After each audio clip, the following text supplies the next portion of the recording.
A very warm welcome to the fourth year of Reset Connect.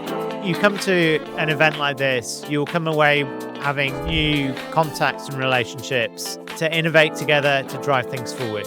And to be honest, also, it's a pretty fun place to be.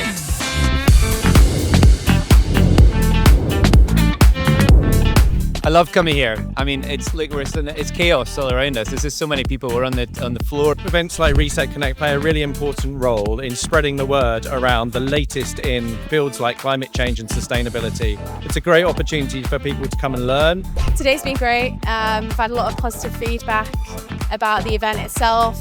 A lot of great conversations happening, people connecting. The person I've met earlier, I would never meet if it wasn't for Reset Connect, especially the position. So that could be the most profound thing that's come out of it.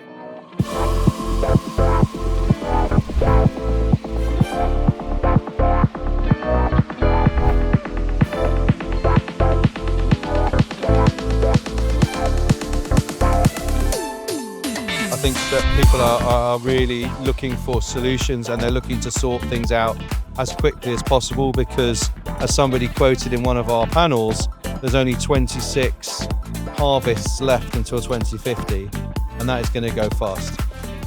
This conference is full of the professionals who need to be right on the case.